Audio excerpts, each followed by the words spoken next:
Hi, I'm Sam from Kayaking Nisqually, and I'm here today to talk to you about dressing for kayaking in the cooler months and when it's raining. So, as you can see, we sometimes have very nice days here in the fall and even winter and spring. And how do we want to dress for going kayaking? So it's a lot like preparing to be outside on land in these months, in that you want to layer. So in general, we don't get super wet kayaking, but we are, on the water, in the water. If you're on a bioluminescent tour, you're going to be touching and playing with the water, splashing it a bit. So what's really important is to avoid cotton and a handful of other fabrics, because those materials hold the cool water close against your body, and so if you do get wet and you're wearing cotton, you will be much colder. And being cold goes beyond comfort. If you're seriously cold for an extended period, it drains your energy and can drain your enjoyment of the experience.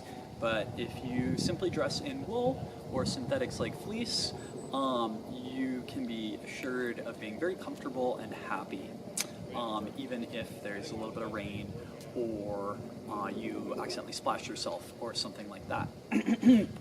So one of my favorite things to do is to wear long johns with shorts over them. You can also wear pants that you can roll up by your feet. And then I'm wearing an undershirt that's synthetic and a fleece on top. And so on the bioluminescent tours, which happen largely after dark, as the sun goes down, the temperature drops sometimes by as much as about 10 degrees. So it's really nice to have another layer to put on that you can keep with you, and then when you become colder, put that on. So you can layer up and down as needed. I have eliminated cotton from my entire outfit that I'm wearing today, so I'm not wearing cotton underwear or socks. Another thing that's really valuable to have while you're kayaking, especially on any of my tours that have the word sunset in the name, whether that's sunset bioluminescence or evening and sunset, or even the sunrise tour, is a pair of sunglasses. Because on those tours, we will likely, for part of the tour, be looking towards the setting or rising sun. And so when it's along the horizon, you're getting a fair amount of light in your eyes, and it can be damaging to your eyes if you don't have proper eye protection. In general, you get twice as much light out on the water, which is really nice in the winter time to get those vitamin D levels up.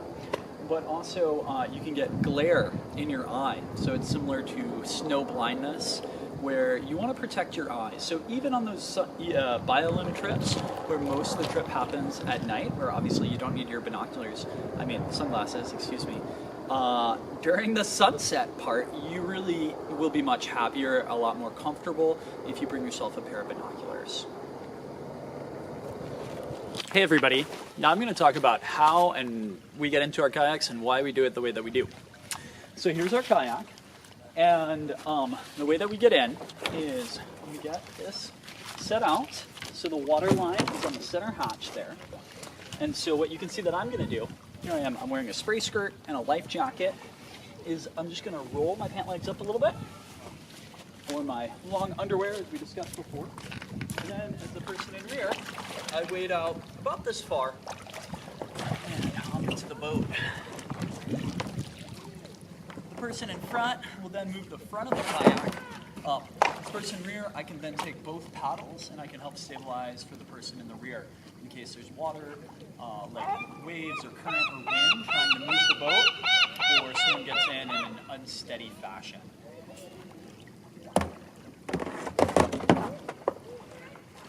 So as you can see, I'm not getting too wet, basically just covering my feet. It's a similar position for the person in the front.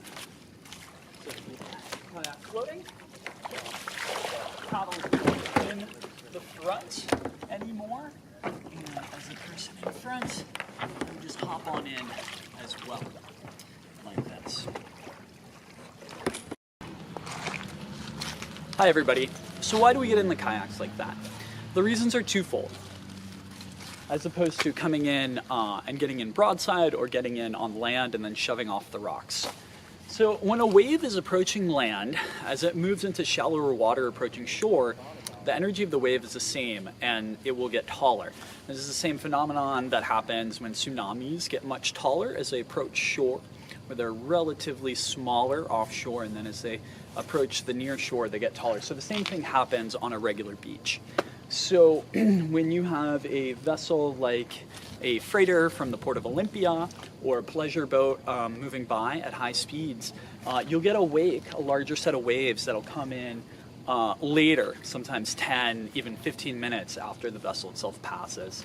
So by keeping ourselves pointed out into the water, any waves that do come, we're going to take them on the narrow side of the boat, which is the safe and appropriate way to do it. And also, being in the water as we are, it is, if we need to, we can get offshore quickly, very quickly. You don't have to mess with the skirt necessarily. You can get yourself right offshore if you have big waves coming. And so actually being offshore, those waves are going to be smaller. You're not going to be subject to getting knocked against shore or potentially having your cockpit swamped. The other reason has to do with protecting the equipment. So these kayaks, which are Boreal Esperantos, they're great kayaks. They retail for about $2,500. And so if you're constantly scraping off along, say, rocks covered in barnacles, you're gonna be stripping parts of the plastic away, which eventually can lead to getting holes in the bottom of your boat. And even if you're not getting holes, it'll slow the kayak speed down. So whether you have your own equipment or you're using an outfitter's, you want things to be working well so you can have as much fun and see as much as possible. So that's why we get in the water. So with using a spray skirt like this, you actually seal yourself in to the rim of the boat here. So even if it were to rain or you had some waves breaking, that water is not really reaching your lower body. So you don't really need rain gear on your lower body. If it is raining, you're going to want to have a rain jacket on your upper body, but your lower body is sealed into the boat. The nice thing about that is even though your foot gets wet for a second, then you're sealed into the cockpit and your body weight, your body heat starts to heat it up in there. So you get pretty comfortable pretty quick. So much so that on a hot day it can even be a little uncomfortable to be sealed in, but on a cool day it's really nice. So there are different types of foot gear that make sense. I often prefer to wear sandals. The Puget Sound temperature itself stays pretty constant year round, so it's about mid to lower 50s, whether in August or in February. So you might get a little inlet like this, might get a little warmer after a strong sunny day, but once the water goes back out on the low tide and back in on the high tide, it's going to be back to that same constant temperature. So sandals are great. You can bring a pair of wool socks and either wear them into the water or put them on when you're in the boat. Bald eagle flying overhead. So I get a lot of questions about rubber boots. So the issue with rubber boots is that as a person in the rear, the captain of the boat, you are controlling the steering of the rudder with your feet. So you need a little bit of suppleness in your ankle.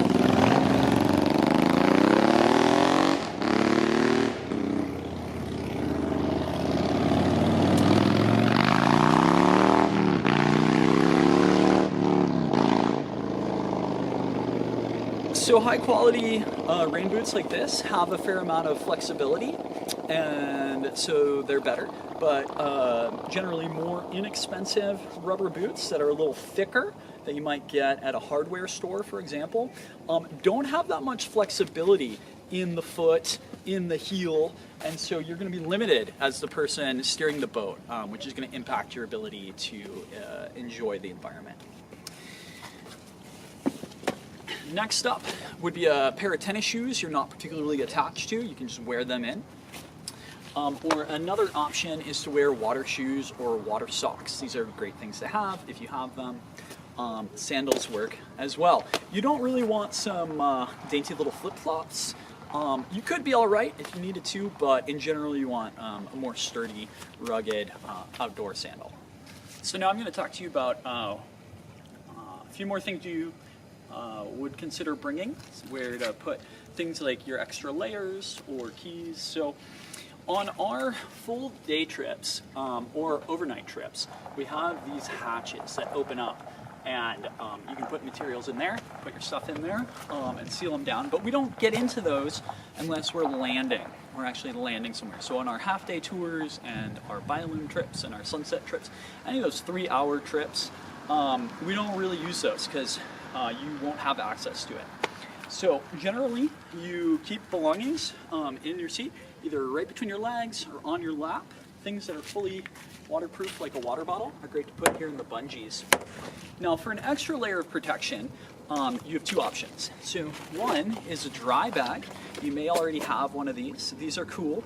You have this strip at the top, so you put whatever you want in there. So let's say you've got a car fob, one of those clickers.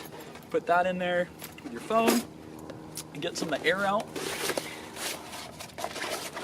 Roll it up. So you want to seal it at least 3 times so that line across the top is completely closed, and then clip it. And then if your dry bag doesn't have any leaks, you can put this fully underwater. You never want to put a water bottle in a dry bag because then it becomes a wet bag. For many decades though, dry bags were not invented, and so folks used the very economical alternative of trash bags. These work great. They really do. If you don't have a hole, if you don't have a rip in one of these, and you just seal it up, same as a dry bag, well, tie it off, your stuff's gonna stay dry. So that's another option you can bring. We have an excellent, excellent safety record here at Kayak Nisqually. And so, you know, you are very likely not going to capsize your boat. So you can actually get by with things even in your pockets. But these add an extra layer of protection and security. So I'm just going to touch on a couple things that are nice assets to make the most of your trip. So one is a good pair of waterproof binoculars. Kayak Nisqually, we try and provide these for folks, which is definitely the exception rather than a rule for kayak tours. But they are really, really nice to have for wildlife watching. Another thing that's great to have, if you're interested, is a high quality map of the water, which are called charts, nautical charts. Another thing that is nice if you really want to maximize getting the most out of the trip is having a little notebook to write your thoughts and observations on. There's a company called Write in the Rain that actually makes waterproof paper that you can write on. You can even write on it with a pencil under the water. They're pretty affordable. They're actually made here in Washington State. I believe it's out of Tacoma. And yeah, those are all really great things to have. So in general, going kayaking is a lot like being on land. So you're sealed into these watertight compartments. Your lower body is underneath the spray skirt. You're warming up the cockpit. Your feet get wet for about, I don't know, 2 seconds. And yeah, and then they're in the nice cockpit. So I hope this helps answer some of your questions. It's always nice to have a rain jacket you can put on if you want. So having a little bit of fog out there or a light rain is really not the end of the world. We do get really amazing and different organisms here in the cooler months. So we get different species of birds, different marine mammals even.